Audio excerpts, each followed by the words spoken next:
Awesome, Bob. I'll let you take it away. So I appreciate the opportunity to present. Let's start with the why question. Why are we going to all of this trouble and potentially expense to secure what is unclassified information? Well, I have some insight into that.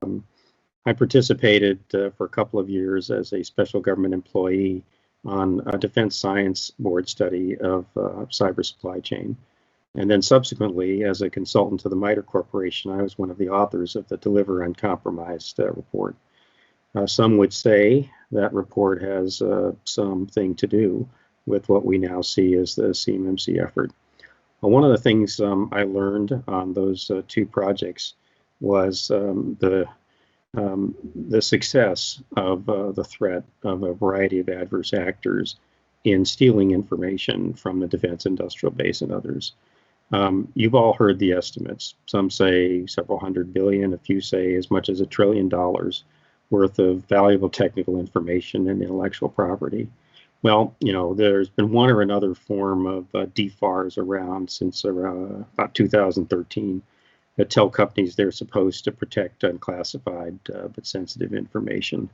And the last version, 7012, required companies to self-attest that they were providing adequate security in accordance with NIST Special Publication 800-171. And in a perfect world, well, everybody would have done the job well. The outflow of information would have stopped. The Chinese would be restrained from their ability to reverse engineer or otherwise stymie our systems, and we would be good. But we don't live in that perfect world.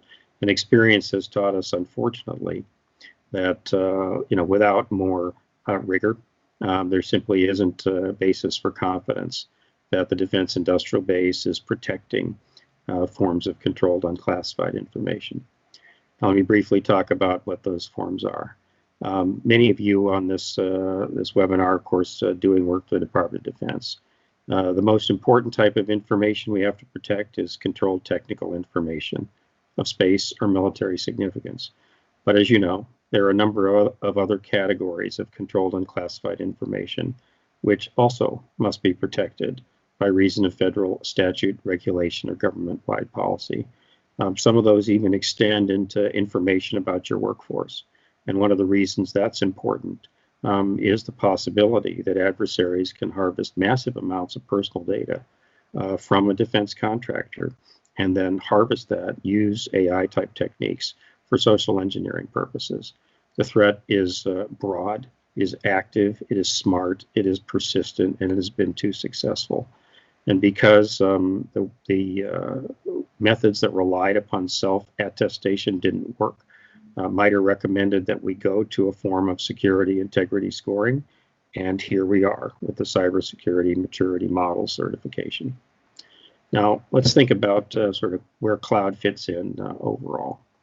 Well, most of you know that the DFARS 7012 clause does recognize cloud, but only to a little extent. It says that you have to provide adequate security in accordance with the NIST 171 standard, but you can use cloud services that are FedRAMP moderate or equivalent. Well, what does or equivalent mean? That's been a question that's been unanswered for some years. My view, as I've said and written probably since about 2016, is that the federal government hasn't really understood how cloud operates or can assist with these problems of protecting the information of the industrial base. Cloud has been something of a tacked on afterthought.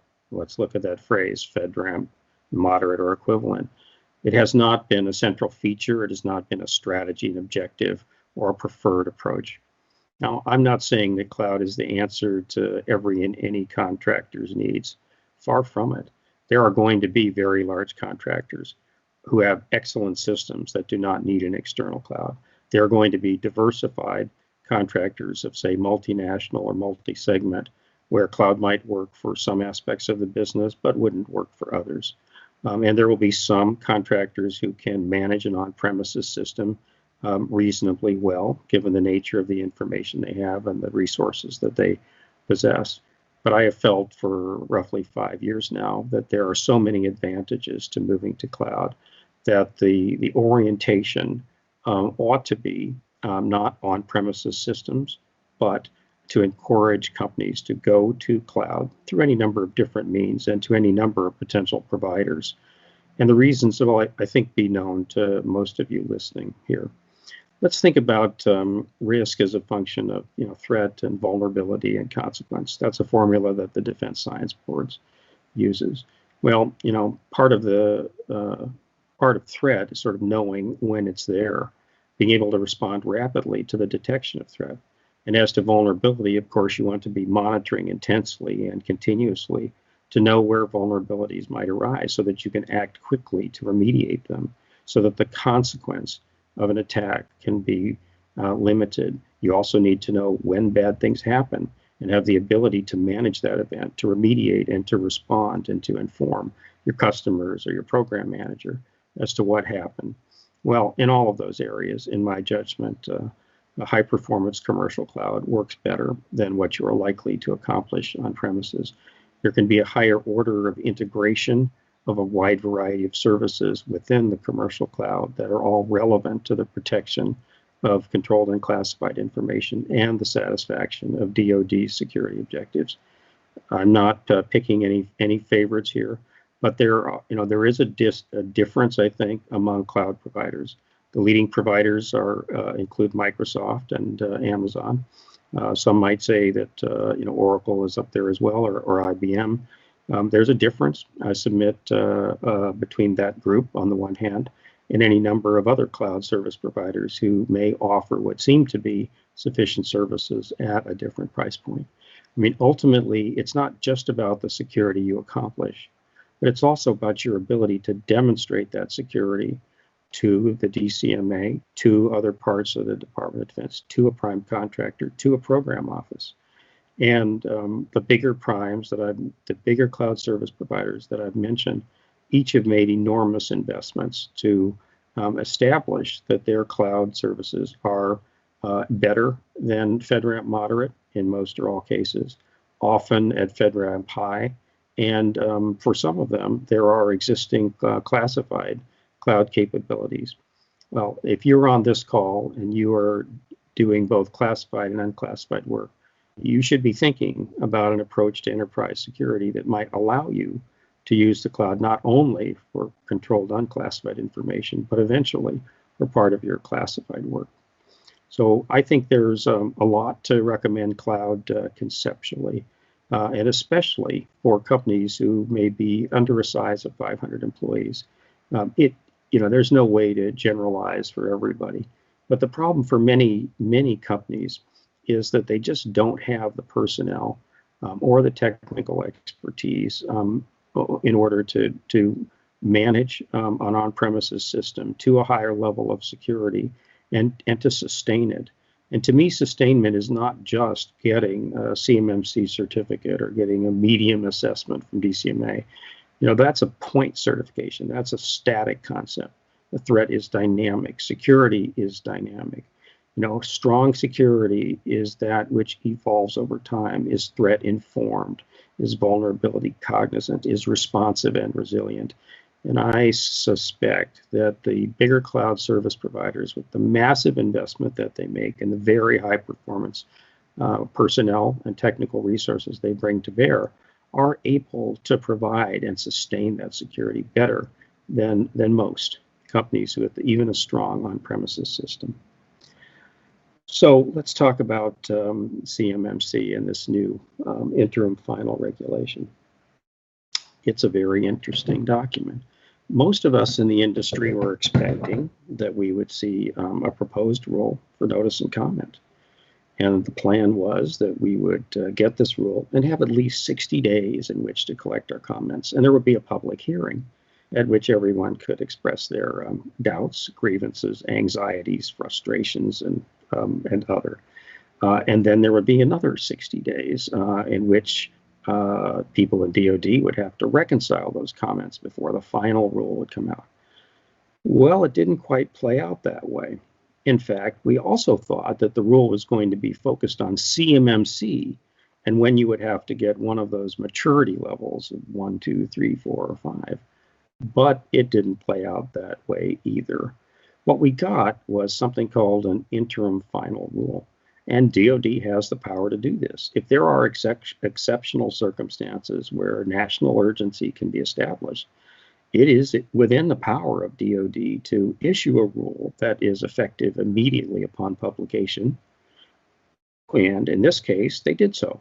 The effective date of this regulation is not yesterday when it was in the Federal Register, but 2 months from now. Essentially, there's a 60-day period in which we are to prepare for its effectiveness. But once we hit that 60th day, well, then we're going to see it in every solicitation, I think, and it's going to apply to everybody who has it in a solicitation or finds it in a contract amendment. Moreover, let's talk about kind of what it is. What is it? Well, it's sort of two rules combined into one. It's called a two-pronged approach in the published regulation. And the two prongs are a bit different, even though they serve the same purpose. The first prong is that you have to have an assessment by the Department of Defense according to one of three levels, low, medium, or high. So what we see in the rule is kind of a combination of two things. The emphasis is not initially upon a CMMC assessment. In fact, CMMC is not required in every solicitation until September 30th of 2025. What is required as of November 30th, 2020 is that you satisfy a requirement for what's called a DoD assessment. Well, the DoD assessment is based only on Special Publication 800-171. It does not include any of the additional practices or processes or policies that have been added by CMMC. For the DoD assessment, you need not look to an assessment guide for CMMC, and a guide we're still waiting to see. You would look to NIST Special Publication 171A if you wanted to get more guidance. Now, what is this DoD assessment? Did this come out of the blue? Well, first, it's not out of the blue. It was actually published by the Department of Defense in November of 2019, and it's worth going back to take a look at it. And what it says is that DoD has the authority to assess according to three levels, low, medium, and high. And low assessment means that there's a low degree of rigor in the assessment process because the contractor is assessing itself, and a low degree of confidence as to the trustworthiness of the assessment. Medium requires some degree of on-site work by DCMA or another DoD agency. And high requires a much more intensive level of on-site work, including requirements for demonstration of your system security. But what's going to apply to most of the companies is this low assessment. And there's some surprises in this regulation. One of the most important features is that it says that every company in the defense industrial base, except for a very small number, and except for those who are pure COTS, they are going to have to submit this self-assessment using this November 2019 methodology to the supplier performance management system. So, there are some special attributes to this DoD assessment regulation. There are two parts to it. One is -19, and the other is -20. -19 is the notice part. And what it says effectively is that every company in the defense industrial base can expect to see this defense assessment requirement in any solicitation, and every contract, unless it's purely for COTS items, conduct a self-assessment using this methodology that was published on November 7th, 2019.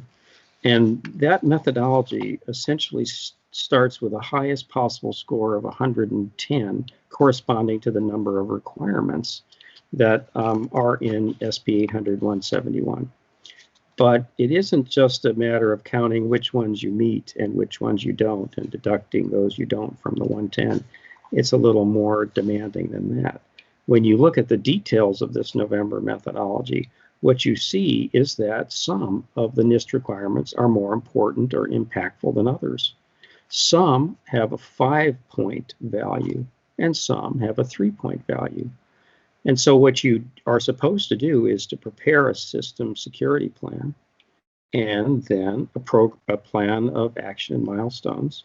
And you combine that knowledge, and you are then to prepare this self-assessment using the November methodology, taking points away from 110 for each one of the requirements that you don't meet but intend to. The poem doesn't actually give you credit for what you don't meet. It just is a commitment that you will do it. So you can see that if you have just 15 5-point requirements that you don't meet, well, when you make that submission of that basic self-assessment, you are going to be reporting a score of 110 minus 75, which is not a very high score, 35. And this is going to lead to the question, well, what is going to happen with this? Well, the way that this it works is that each company is to make its own self-assessment and submit the results to the Supplier Performance Risk System, SPRS. That's where the government already maintains past performance information. It's a system that's been in use for DoD contracting authorities to check what they know about suppliers.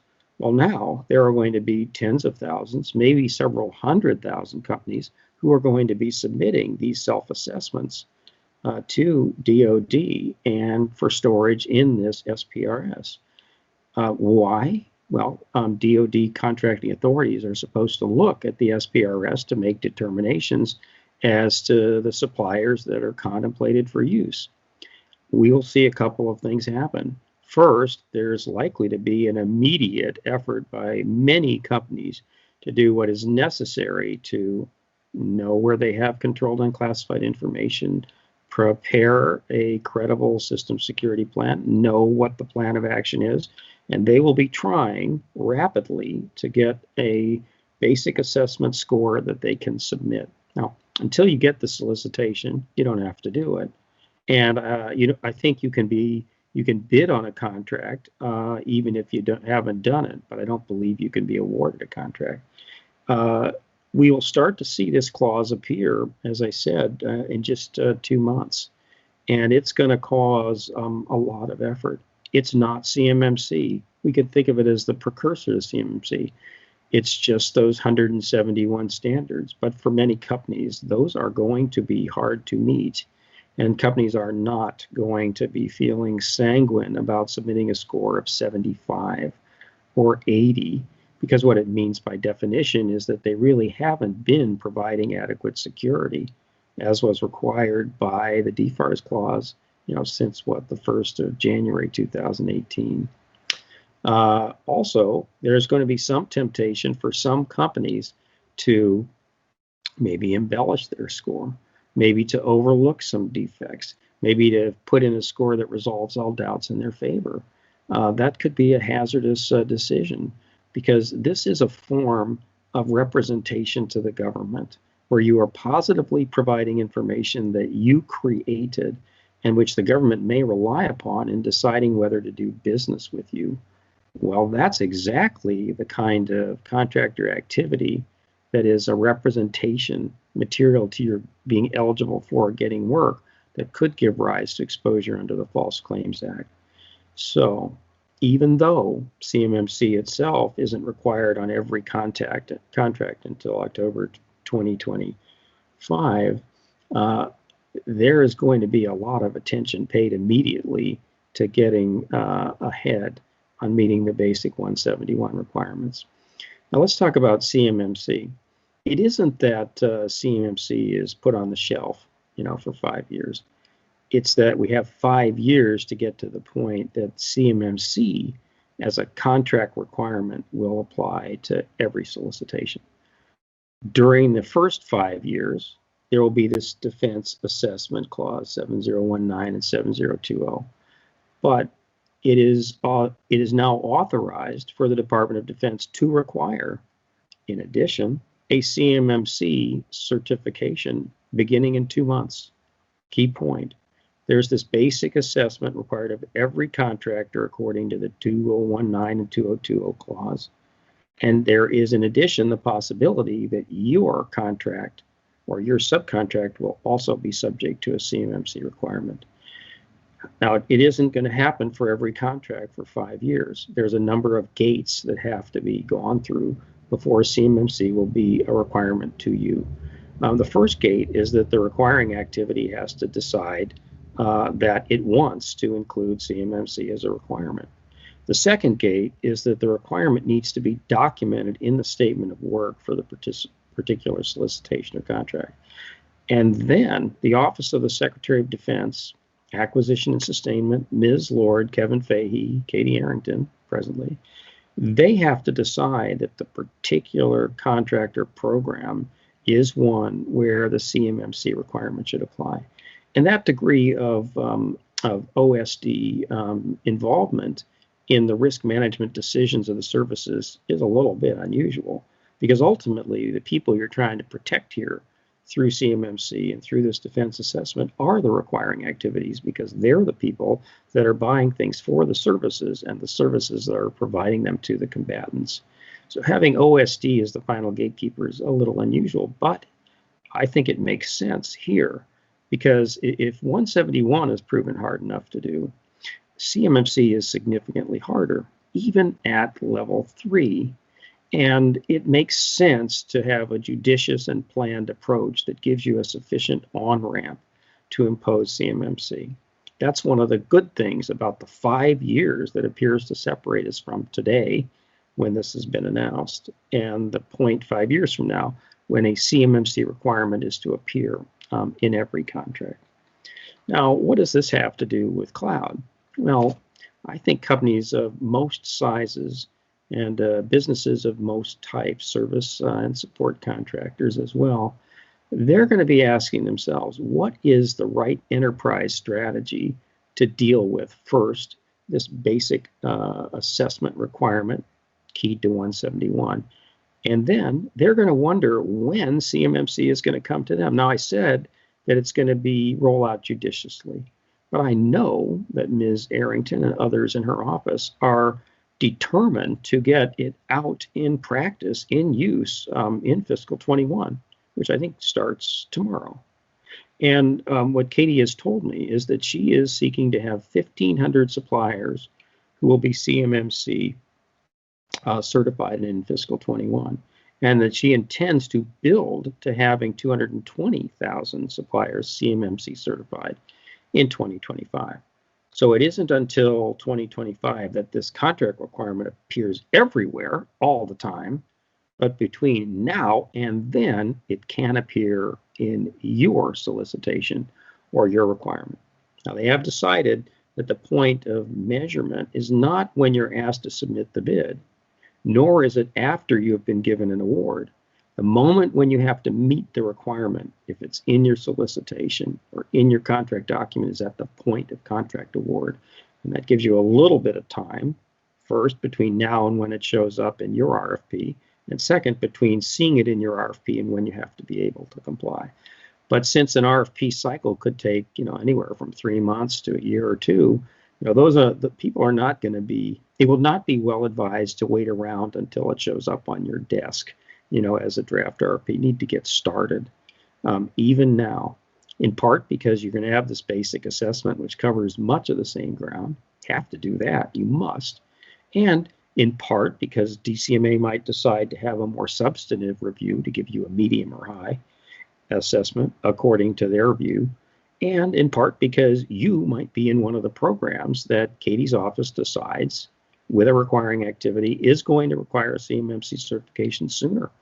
So you got to get started. Now, getting back to my question, long delayed, what does this have to do with cloud? Well, companies are going to be thinking about what is the enterprise strategy. Some of that involves kind of how much of your enterprise is doing work for the Department of Defense. If the whole of the enterprise is focused on DoD work, You may decide, if you will, to raise the bar for the whole enterprise, to essentially decide that all contracts, all programs are going to be subject to a level of security that is sufficient to meet, say, CMMC level 3, and you're going to embark on that journey now. And you may look at your premises system and consider cloud alternatives. If you're going to move to the cloud, obviously there's some planning and architecture that has to be done. There's choices of services to be made, providers to elect from. There's a need to assess data migration. There's, of course, it's crucial to understand how much of the CMMC or DoD requirement can be met by cloud, and how much remains or resides with you, the cloud service client.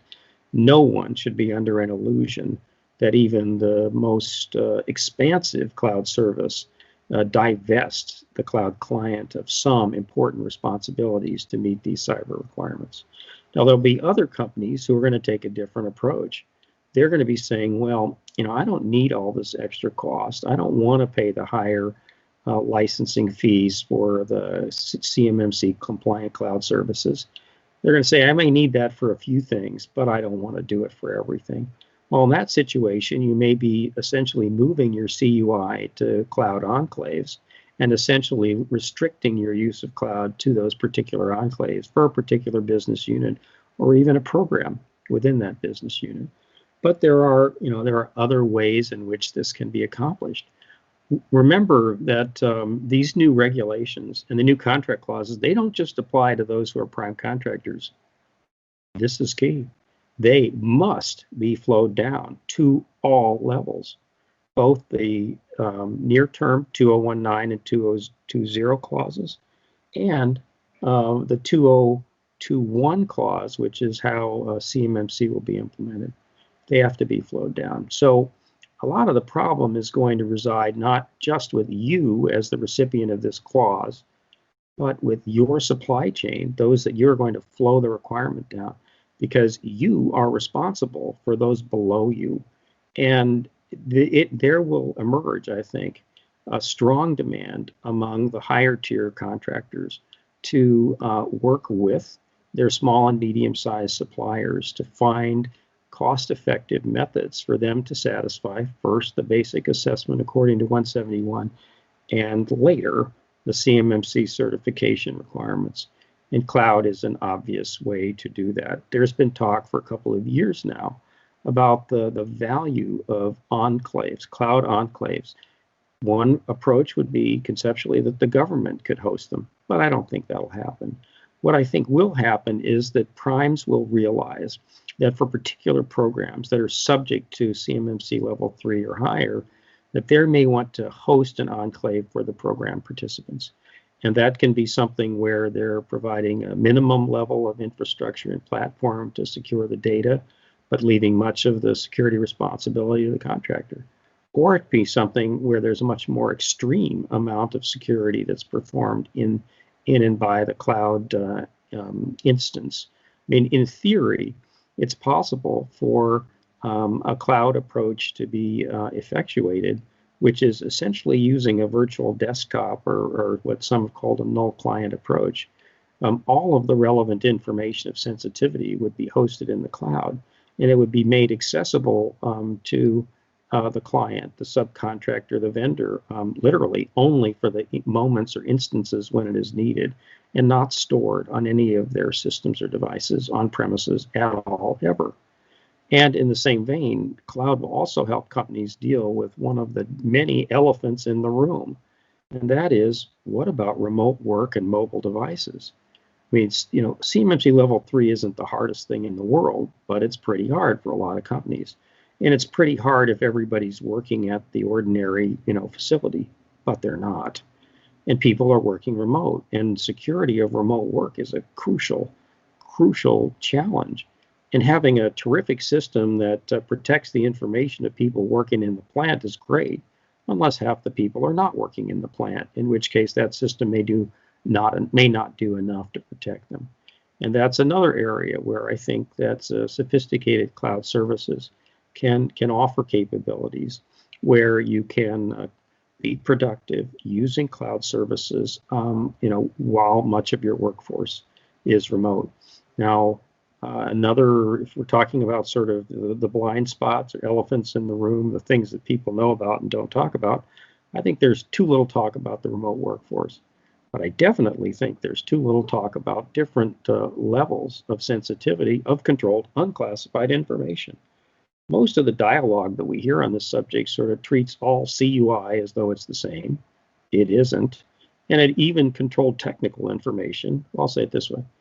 CUI, can include things like, payment card information. It can include energy information. It can include infrastructure information, tax information, trade information, a lot of stuff.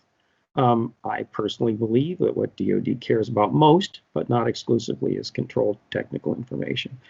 And I do think it's important for companies in cloud, using cloud or otherwise, to be considering what type of information they have, which would be most attractive to adversaries and which would have the worst impact if its integrity or availability or confidentiality were compromised.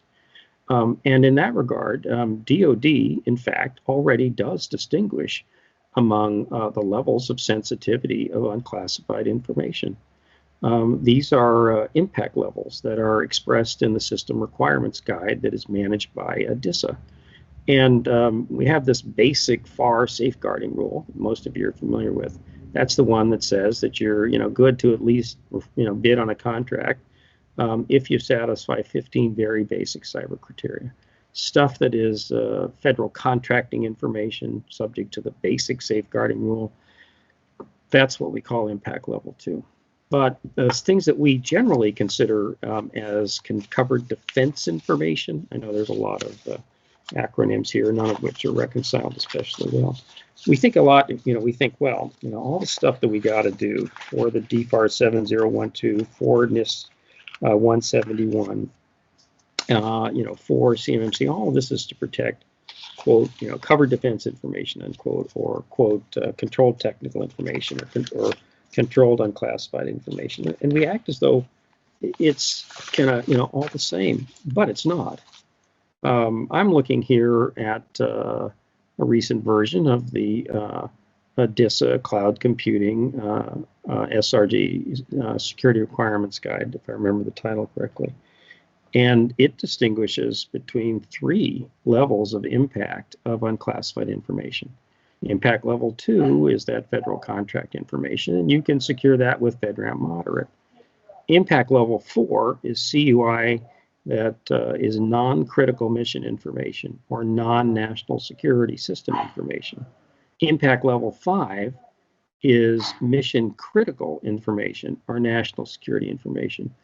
Some of you who may be watching this may never see anything that rises above level 2, and many of you may never see anything that rises above level 4, but some of you will see all 3 categories and perhaps even level 6, which is classified. And the security that's required in the DoD world to protect impact level 4 CUI is not the same as the security that is required to protect impact level 5. And even the most sophisticated of cloud service providers often tend to limit their discussion of how they approach or structure their services to protect both impact levels. It's on the radar, but I don't think it gets as much attention as it might. The basic distinction is ultimately who has access to the cloud service provider. Are they U.S. nationals? To what extent are their credentials vetted? Where are the physical locations of the cloud facilities of cloud infrastructure? One reason that I also like cloud as opposed to on premises is, of course, the ability to scale. As your business grows or the amount of information you have increases, it's not really a problem to increase the amount of cloud service that you have to protect that changed volume of information. But apart from scaling, there's also this ability to tailor the services that you get in the cloud. Each of the major cloud service providers offers a wide range of services in its catalog.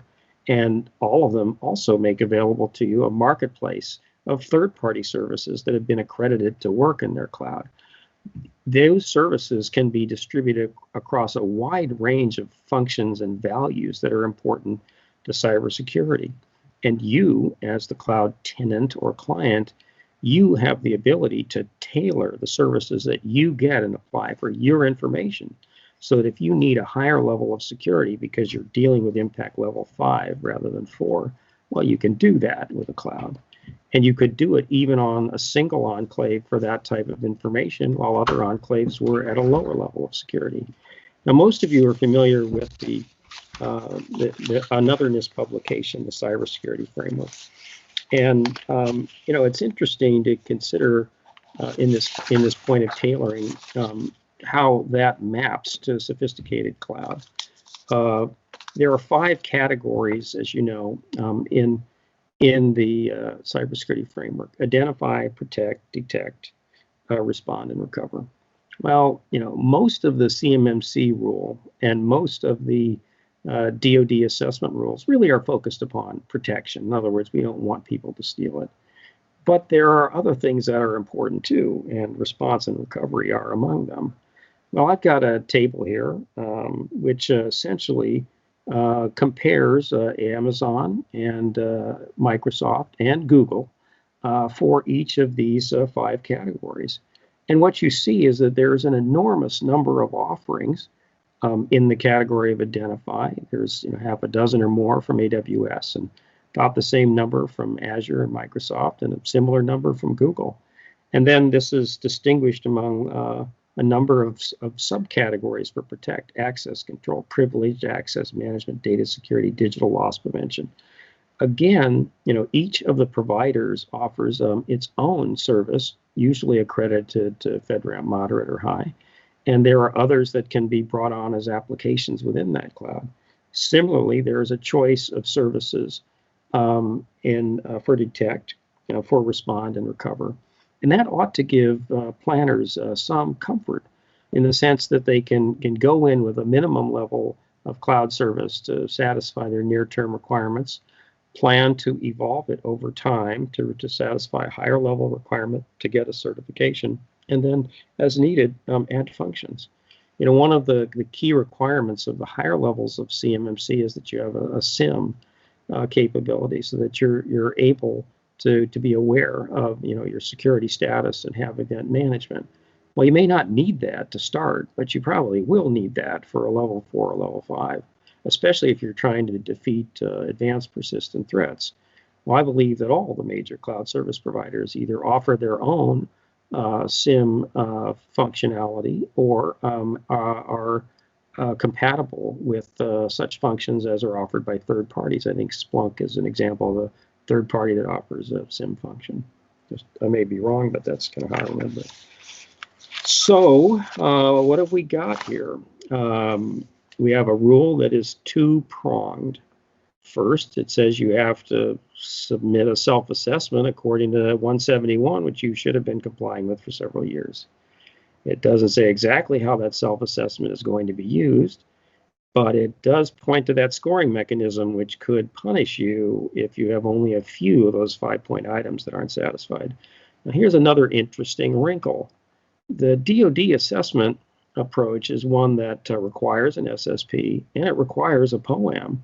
And it understands that the POAM may exist to document what you haven't satisfied and you plan to satisfy. That's okay in the DoD assessment mechanism for the 2 new contract clauses, 19 and 20. But that's not okay when you get to CMMC. If the CMMC clause applies to you and you have to meet maturity level 3, which has 130 requirements, 20 more than 171, you can't meet 129 and get the certification. You can't meet 127 and have a POAM for 3 to close it. Isn't going to work. It's 100% requirement, a pass-fail requirement. I mean, the theory is that by the time the CMMC obligation comes to you, it's no longer an exercise in knowing your faults and honestly admitting them. It is not having those faults. I get the theory of it. The POAM, in a sense, is an acknowledgement, or could be considered a license to have something missing.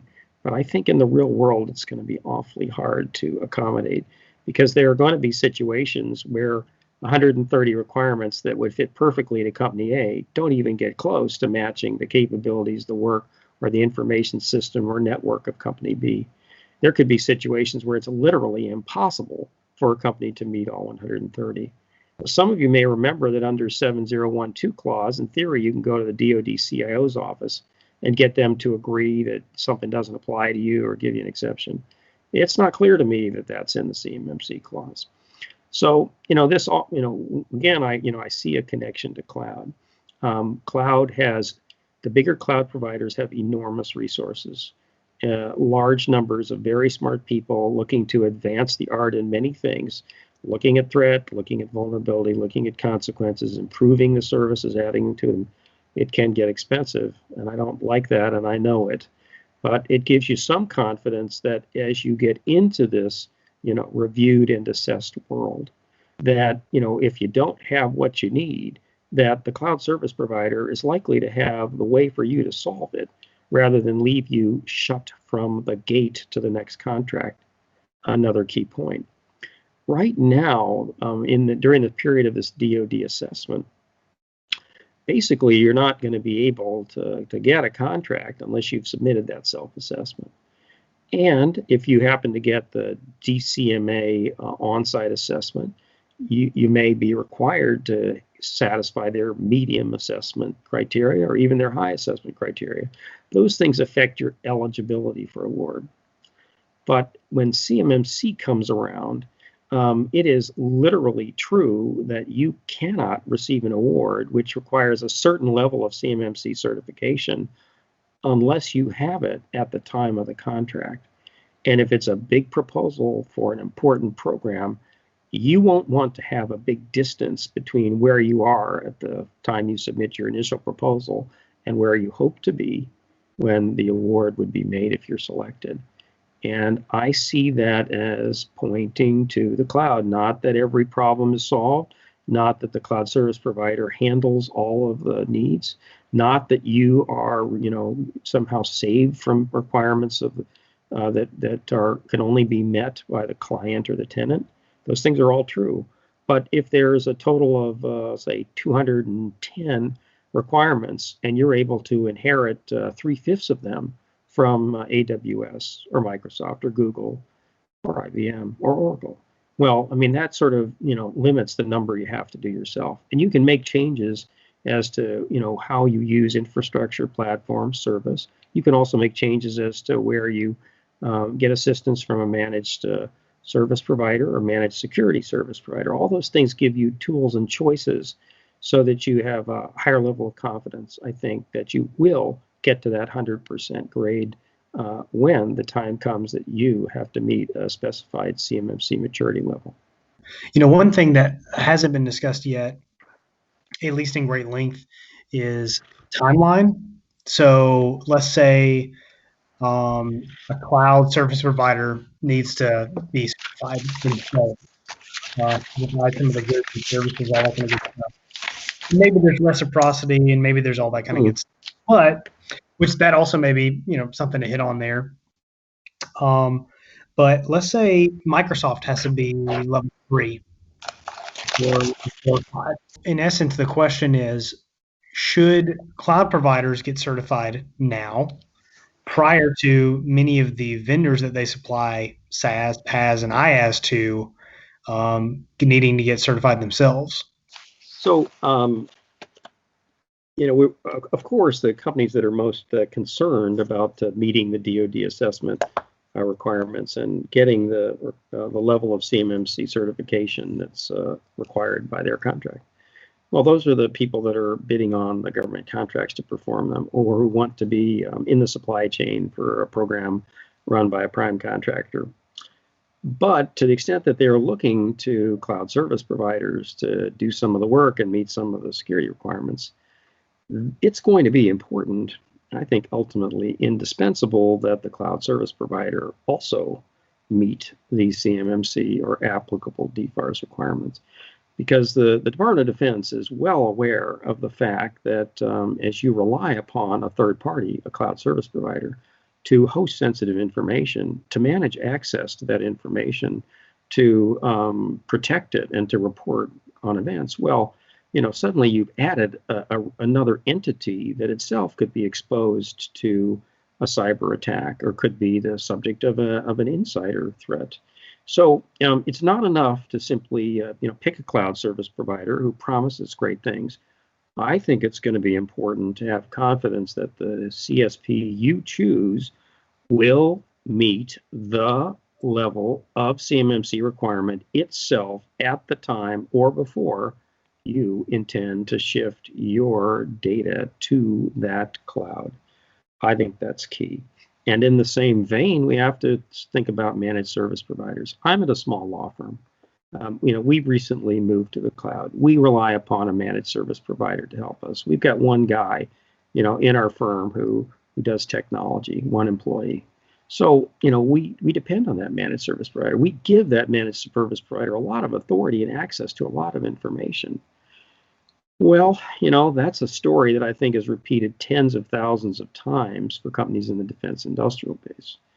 And there are going to be requirements for the MSPs and for the managed security service providers, just as apply to cloud providers, so that you actually have assurance that you can trust the managed service provider and that they will satisfy the security requirements which you are expected to meet as a contractor. The details of how that's going to work for managed service providers are far from worked out. What standards are going to apply to MSSPs to be determined. But I feel that it's quite likely that the big cloud service providers are going to certainly be looking to FedRAMP probably high as gates, and they are going to make efforts, as they already are doing, I think, to kind of build their security off of SP 853 Rev 4 for the moment, so that they have a high confidence that they can establish that they, the provider, and you, the client, are both meeting the applicable CMMC or DoD requirements. That's good. That's good. Two other questions to consider, and I don't know what else you have, but one, you may have touched on it briefly, which is, so you got a Lockheed or a L3 Harris or some other very large prime that sets up a cloud enclave, if you will, that they're allowing certain subcontractors to utilize in some way, shape, or form. What are the issues, concerns that you have in those scenarios? Or is it, two thumbs up, nothing's wrong with that? Yeah. Well, I think a lot of companies, particularly those who are not experienced with cloud, are going to, worry about the possibility that some other tenant to the hosted enclave, might have access to it.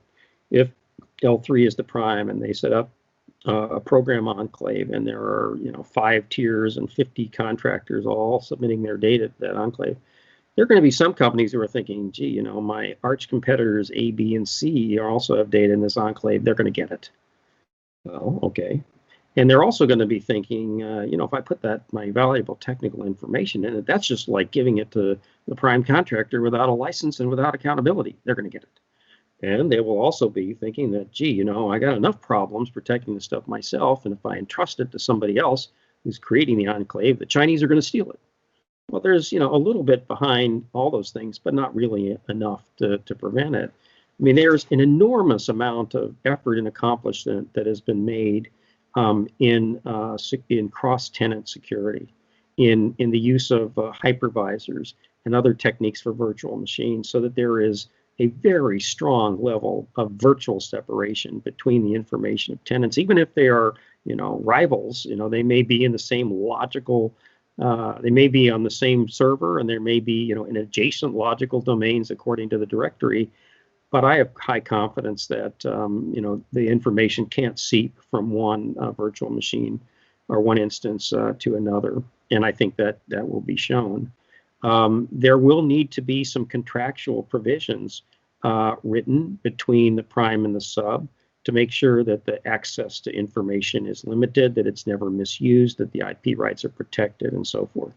And there's going to need to be some contractual coverage on events and incidents, because it is possible that the enclave hosted by your prime could be the subject of a breach. And if that were to happen, and subcontractor C were to have information that was hosted on prime enclave 1, well, and if that subcontractor C information was compromised, it's subcontractor C that is going to have to make the report to DoD itself of the event. It will need to get information from the prime, I suspect, and the prime will be required to get information from the cloud service provider host. And those are things which I believe can be done, but I am a lawyer after all. It's going to require, some degree of contractual coverage so that everybody, knows they can satisfy the ultimate government requirements and that they're not, taking commercial exposure by these arrangements. By the same token, there's going to need to be things that we call indemnity agreements. So, if I'm a sub and I entrust my data to you, prime, on your enclave, and you screw it up, I want you, prime, to indemnify me for any exposure, liability, or adverse consequence that could happen to my business because your enclave wasn't good. A lot of people who don't know cloud, have a tendency to question it. It happened in my law firm. People say, well, gee, this stuff's really sensitive. It's our client privileged information. We have a duty of loyalty, a duty to protect, their confidences. And if we give it to the cloud, well, doesn't that mean that it's kind of out of our control? We don't know where it is. It's, where it's housed could be anywhere in the world. And who has access to it could be anybody who works for that cloud service provider. And is it really safe to go to the cloud? Well, the answer to all of those things is, in a phrase, you don't get it. In fact, the information is likely to be more secure. How secure it is depends on the level of service and the type of cloud. It depends on the provider and the level of service that you take. Who has access to it? Those things can be managed to, and managed to extremely tight constraints. But one thing that people may neglect is that it's pretty well established by now that cloud is both a secure, high-performance, agile, and resilient, cost-effective way to deal with many forms of information management, processing, storage, and communications. We can see that in the commercial world, where there's been a massive migration to many cloud service providers over, the past decade. But we definitely can see it in the Department of Defense and in the intelligence community. Amazon is presently, the contractor to the intelligence community to which it provides a commercial cloud in a government infrastructure limited to government users. There's a new competition underway for a successor cloud in which a number of other companies, Oracle and Microsoft, I think among them, are competing. But, at an even bigger scale, we have the Joint Enterprise Defense Infrastructure Program, or JEDI. The Department of Defense has decided to move a massive amount of its mission work, as well as enterprise functions, to a high-performance commercial cloud that will be operating not just at levels of unclassified information, but up to top secret and beyond, even to compartmentalized information.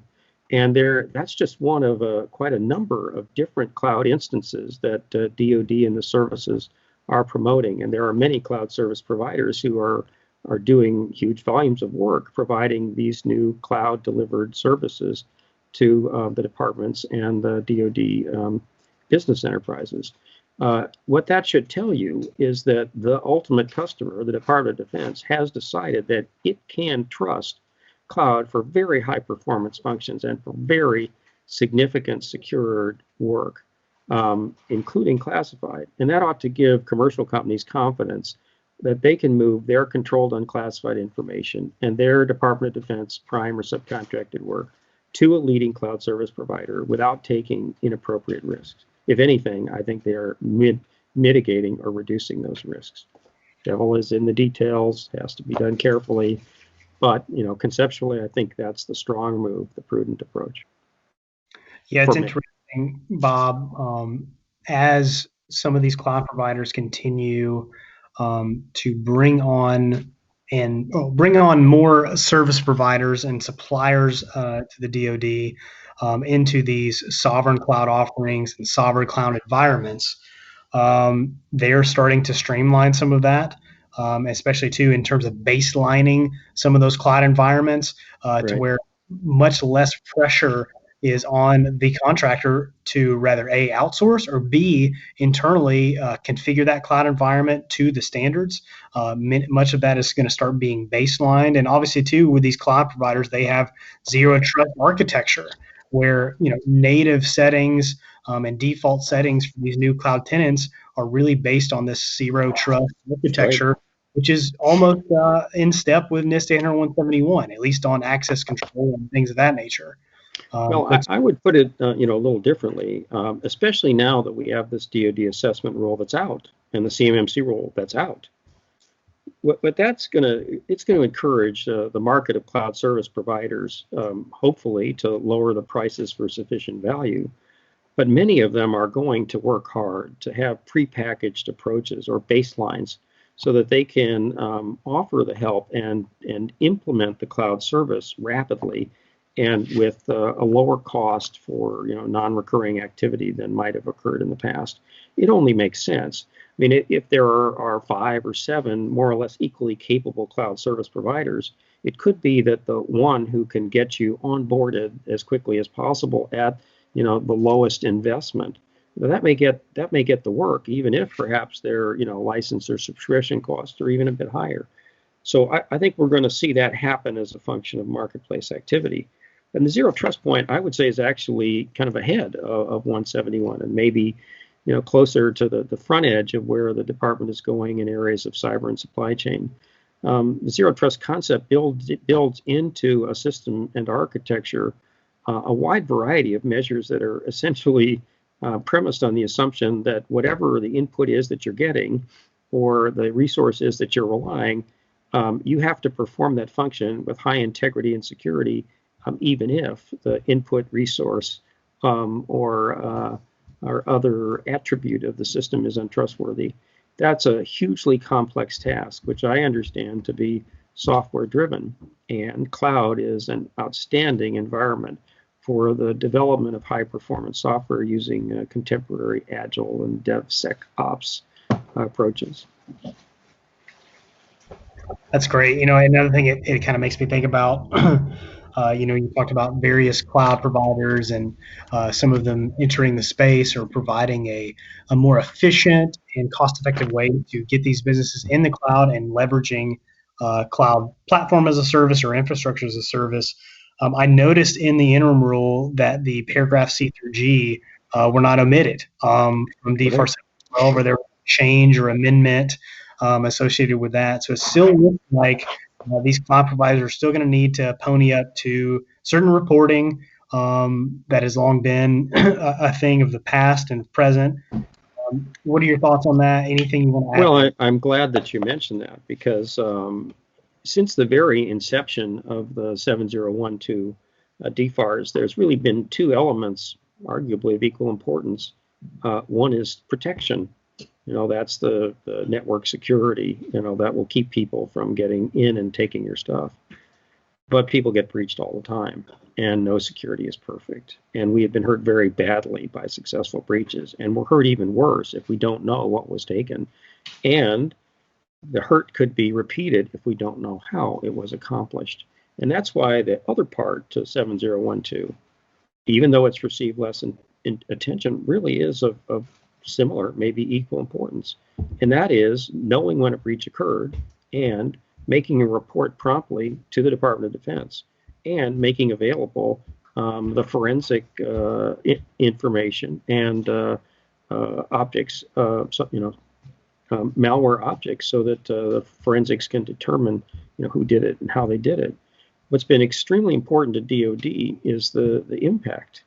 What was stolen? What does that mean for the warfighter? How could that compromise a particular mission or system capability? And that's why C through G really count, right? I mean, you can't just assume that you're going to have the perfect wall and that nobody will get in it. Among other problems, if it's an APT, they're already there, and the timing, just waiting for the time to exfiltrate what they can. And so there has been a problem in that some forms of cloud service, which are otherwise quite secure, don't meet C through G because they don't provide the reporting, don't provide access to the infrastructure, don't provide the forensics information. You got to do that. And so I think we're going to see the leading cloud service providers work to find ways to make infrastructure, platform, and service available, which does have the C/G capability, and hopefully they can do so at prices that are a little bit less than those are charged now. Understand this. I'm not, challenging. I have no basis to know whether the price is charged or, are reasonable or unreasonable, fair or unfair. I assume that they are probably reasonable and fair because I know that extra effort and investment is required to meet, the high security cloud service.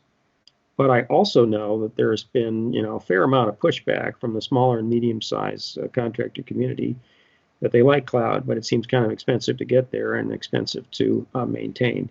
And that's where I hope that the increasing demand and the presence of competition will make these high-performance, highly secure services available on a more affordable basis to more companies in the DIB.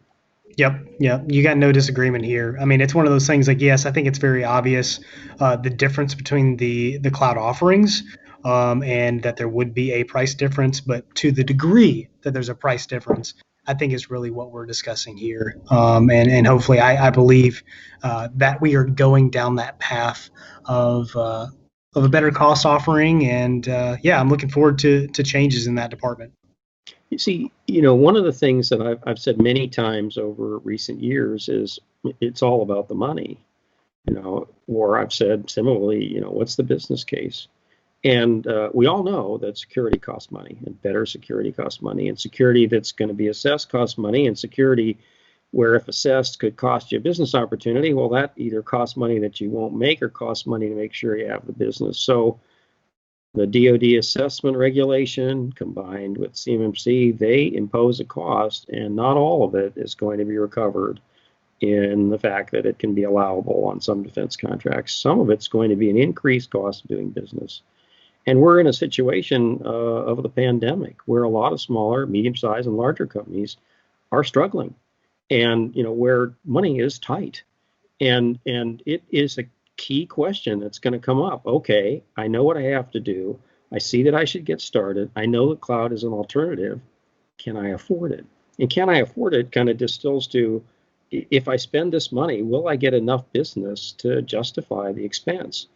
And that's an uncertain thing because, government business, as most of you know, you may win the next contract, but you may not, or the program might get terminated. And that's why I think it's really crucial that, we come up with affordable ways to deliver sufficient cloud. Maybe they have to be scaled, maybe they're tailored later, but we got to make the entry point price workable. Maybe that's through enclaves, maybe that's through aggregated enclaves, MSPs, SSPs. We need to come up with those methods because we don't want smaller and medium-sized companies, and we don't want highly innovative small companies to decide they're not going to do business with the Department of Defense because they see that they could get the security through cloud, but they can't afford it. That's just not the outcome that anybody wants. Yep, I agree. Well, Bob, I definitely think we have quite a bit of content today, and I think the session's gone great. So I think we'll wrap on that. Is that fair? Or is there anything else you would like to really? That's good. I mean, I have 20 other topics, but I'm already half an hour outside my window.